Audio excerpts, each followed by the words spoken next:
ఒకరోజు ఆదిలాబాద్కి సంబంధించి మన నాయకురాలు, ఒక సీనియర్ నాయకురాలు నాకు ఒక 4-5 నెలల కింద నా దగ్గరికి వచ్చింది. ఆమె వచ్చి, అన్న జర మీరు అర్జెంటుగా శేర్లింగంపల్లి ఎమ్మెల్యేకి ఒక ఫోన్ చేయాలి అన్నది.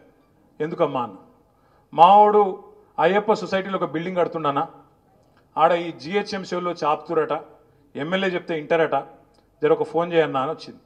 నేను ఫోన్ చేసిన, అప్పుడు ఎమ్మెల్యే మన పార్టీలోనే ఉండే.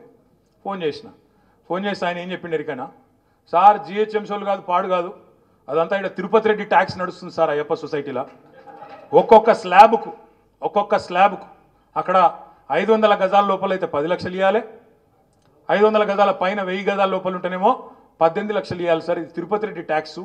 జిహెచ్ఎంసీ వాళ్ళు స్వయంగా చెప్తున్నారు, అక్కడ ఎవరైనా పోతే తిరుపతి రెడ్డి కాడికి ఓన్రి, ఆడికి వెళ్ళి ఫోన్ వస్తే మేము ఊకుంటాము, లేకపోతే కూలగొడతామని చెప్తున్నారు సార్. ఇది మీ ఎమ్మెల్యేనే చెప్పిండు, నాకు ఎవడో కాదు. చెప్తే నిజమా అని నేనన్నా. అవును సార్, నిజం సార్, మాదాపూర్లో ఆఫీస్ ఉన్నది, ఆయన్నే నడిపిస్తున్నాడు, మీకు కావాలంటే మాదాపూర్ ఆఫీస్ కాడికి, తిరుపతి రెడ్డి ఆఫీస్ కాడికి పోతే రోజుకో 200 మంది కనబడతారు సార్ అన్నాడు. నేను అడిగిన, వాడు ఏమైనా ఎమ్మెల్యేనా, ఎంపీ, మంత్రి, వానింటికాడ ఎందుకుంటారా అని నేనన్నా. ఇక అట్లా నడుస్తుంది సార్, ఏం చేయాలి, మొత్తం చిట్టినాయుడు వాళ్ళ 7 అన్నదమ్ములదే రాజ్యం నడుస్తుంది మొత్తం అని మీ ఎమ్మెల్యేనే చెప్పిండు.